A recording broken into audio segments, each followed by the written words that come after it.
What's popping off is the Phillies are very good at baseball. There's no need to panic. The Phillies left for this West Coast trip, which optically eye test stunk. It was sloppy, bad baseball, untimely hitting, just kind of the worst Phillies baseball we've seen since those first two series of the year. And they ended at 2-4. They left up 6 games in the NL East. They come home up 6 games in the NL East. So as bad as that felt, no harm, no foul. No damage was done. The Phillies still have the lead. 2-4, big win yesterday. It was nice to see Castellanos get the home run there. Hopefully that's something he can carry back home with him. He has been hitting the ball harder lately, which is a really good sign with him. And Whit Merrifield, who some were calling, it's mean, but I'm going to say it. Some people online have been calling him shit Merrifield. Hit the ball hard yesterday and almost had a home run. And it's probably a home run in a lot of stadiums. And then he immediately makes a mistake. So that was good to see. But the story of the day, what's really popping off, was Bryce Harper was having an angry day. Bryce Harper was fired up yesterday. It started in the first inning after a strikeout and a misplay at the first base. And then he took the bat to the dugout, apparently went down the tunnel to blow off some steam. And then he comes back up later in the game, and he gets 2 pitches inside and high. The first one, he steps out of the box and screams at the pitcher, "Don't you effing throw at me." The next pitch, which I do think the kid genuinely just missed on, again, high and inside. The Phillies, pour out of the dugout there. Bryce Harper looked like, this guy really just did that, huh? Do I have to go fight this kid? He didn't. He stood there. It was a pretty lame benches clearing situation. The bullpens came in. I do think Gregory Soto got a shove in, so let's mark Gregory Soto up for 1 point there in terms of being a good teammate. Gregory Soto will come throw some knuckles like that. But all in all, it was a pretty stupid baseball benches clearing situation. But nonetheless, the Phillies get the win in big part to Christopher Sanchez. And the Phillies offense has been great. At points leading the league in home runs. I don't know if Jose Ramirez has pushed the Guardians past them or not. I didn't look this morning. But leading, Alec Bohm is up there in RBIs. Bryce Harper's up there in RBIs. Kyle Schwarber's having a pretty tremendous year, and it's not even June yet. So, a lot of good things are happening offensively. The bullpen has been pretty stellar for the most part. Sir Anthony's even looked better these last couple games. But the real reason this team is dominating is the starting rotation. And Christopher Sanchez went out there yesterday in a spot you needed him because, you wanted to come home with that good taste in your mouth. And Christopher Sanchez helped you get there. He is now 9th in the National League in terms of ERA with a 2.83 ERA. Looking up some of the advanced analytics on Christopher Sanchez, who is their 4th starter, most teams would kill for a guy like this in their 4 spot. He's not getting barreled at all. Like, his stuff is deceiving hitters. Hard hit rate, he's extremely low. Barrel percentage, he's extremely low. I believe he doesn't even have a ball hit off of him over 100 miles an hour yet. He's allowed 1 home run. Christopher Sanchez is quietly becoming, the stabilizing force of this team's dominance, because you expect it from Zach, you expect it from Aaron, now you expect it from Ranger.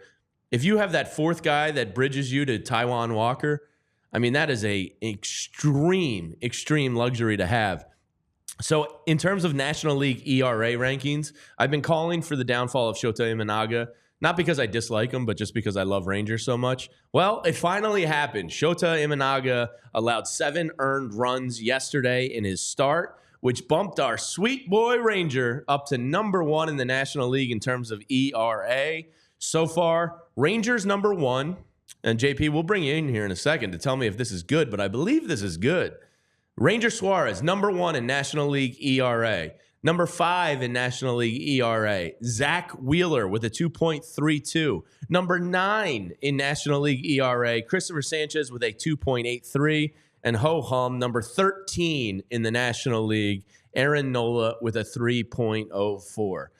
You couple Aaron Nola's 3.04 with the fact he's thrown the most innings in Major League Baseball since 2022, and he's gone the deepest in those games of all starters since 2022. you pair that together, and you got a damn good pitcher as your number 2. You have a definite Cy Young candidate as your number 1 and number 3 right now. So, as frustrating as that road trip could have looked, things are really good still. And they're coming back home now to take on the Cardinals. Now, JP, is that good to have 4/5 of your rotation in the top 13 in National League ERA? I think it's pretty damn good. Yeah, it seems pretty good. But that was a really big win yesterday. To go 2-4 and as opposed to 1-5. I mean, that's huge. It's only one game, but you really gave up no blood in the National League East lead. Right. And Christopher Sanchez went out there and, he had a little bit of a hiccup, like his 5th and 6th starts of the year, but he's back now to 2 really good starts in a row. He's been phenomenal for this team this year. He's a big part of why they're so dominant. Yeah, no, obviously, this whole rotation's been the story for the Phillies thus far this season. But I just go back to when we had LA on the show. And, a couple weeks ago, I talked about LA's the best. LA is the best. But a couple weeks ago, I did talk to Cuz about Christopher Sanchez. And his come up, his trajectory, it reminds me a lot of Ranger Suarez because if you remember, we used Christopher Sanchez kind of in a hybrid bullpen. Obviously he'd be in that starting in that bullpen game type of situation. And now if you're Topper, you trust Christopher Sanchez out on the start. And look at what he's doing for you right now. You talked about the ERA. It's absolutely phenomenal what he's doing. He's great at fielding, but he's feeling himself. He's finding his way here within the starting lineup. And it's great to see it. I mean, we talked about the bullpen, right? We haven't seen them a lot. What do we know exactly from this bullpen? Well, when your pitchers are going at least 7 deep on every single start, I mean, do we really need that bullpen? But it's good to see. It's good to see Christopher Sanchez being a part of the starting lineup. Yeah, I think he was hitting 97, 98 miles an hour yesterday in the 6th inning. This guy throws velocity, man. Yeah, he throws some gas. His changeup is one of the most unhittable balls in the major leagues this year. He has quietly been a tremendous, and of course, I think majority of Phillies fans liked him last year, but it was one of those things where you're all right, I need to see it again to really buy in. Ranger had kind of been there because of the postseason success and just coolness that he plays with. But Christopher Sanchez, I think, is legitimately a good pitcher. I don't think this is a flash in the pan scenario. I think this guy's got stuff. I mean, his breaking ball dives, his changeup is filthy, and he throws some gas too. And a little bit he's not as cool as Ranger because I don't think anybody is in Major League Baseball. But he's got a little bit of that demeanor where nothing bothers him. Yeah, he has a very calm demeanor on the mound. Same type of thing. So really, really great stuff. JP, I don't know on another Phillies note if there's been a more Philadelphian type of player than Bryce Harper. This guy plays the game of course he's great as a player. He plays the game like every hoagie mouth in Philadelphia that has ever watched Phillies baseball wants their players to play.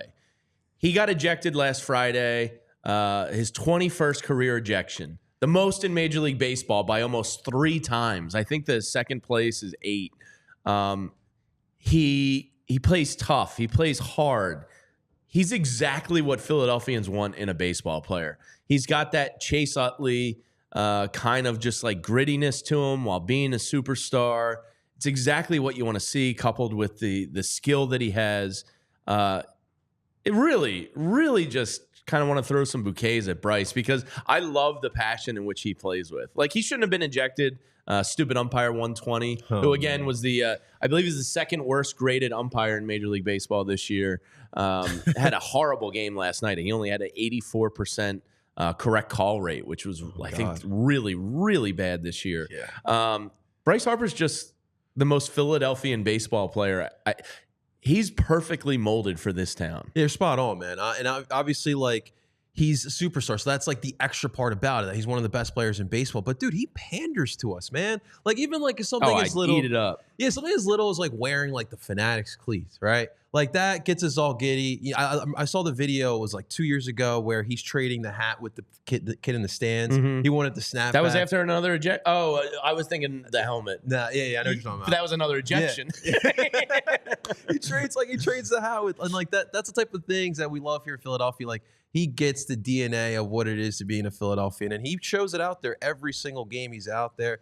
I mean, listen, that ejection yesterday, I get it. I mean, like, listen, no one wants to get a ball thrown at them, especially like if you're Bryce Harper. Remember the Snell situation last year where it pretty much knocked him out for a third of the season. So you definitely get a little worried if you are Bryce Harper. But I guess the question is, Jamie Lynch, which brawl was better? This one from yesterday or the 2011 with our boy Shane Victorino versus Eli? Shane jumping on that guy's back was definitely better. Yesterday they were like tickle fighting and blowing kisses at each other. That wasn't literally. That was a pathetic benches clearing. If you're like Bryce was justified to charge the mound yesterday, mistake or not. Like this is my kind of caveman take. You know, everybody has like their old man yell at cloud take or their caveman take. My caveman take is fighting in baseball is awesome. Yeah. You know what I mean? Like, it's a self-police sport. We'll talk to Bill about this because hockey is the only thing where it's still accepted, and it's still not the same as it was even 10, 15 years ago. Because, look, as a society, we're getting smarter about player safety and health and all that. CTs are a real thing. Yes, absolutely. And I'm all for prevention. That being said, nothing better in sports than when a batter charges the mound. They used to have a video game that you could do it, where you could actually fight. Oh, yeah. An MLB game where you could actually like charge the mound and fight the pitcher. I don't know what it is. I am a caveman when it comes to this take. I love it. I don't know. There's something about like the game policing itself, the teammates having your back. Like, dude, I don't know. I enjoy it. Dude, our dugout came out so quick. And then the Giants were like, we really about to do this on a Wednesday afternoon? It's getaway day, guys. We got to hit the road. You're going back home. Yeah. I'm not fighting right now. But, dude, our team, we were right there ready for that, for whatever was about to happen. Obviously, we're not going to have like a full-on 80s brawl. It would be cool. For sure. A couple of punches. I'm not saying Juan Marichal pull out the bats, but, you know, a couple fake baseball punches never hurt anyone. But I think it speaks to this team, and like it almost seems like cohesiveness wise over these last 3 years, it's been like a little too good to be true, because you have the proper mix of like young guys that have come up through the system, then you have the high paid superstars, and then you have a lot of like scrap heap guys in the bullpen that have turned into really nice careers. So it's like it's a melding pot of a lot of things, and their cohesiveness has just been like remarkable. And I heard Kyle Schwarber in spring training talking about Rob Thompson, and he's like, the best thing I can say about a manager is that everybody in that dugout would jump over the railing in a second to defend him.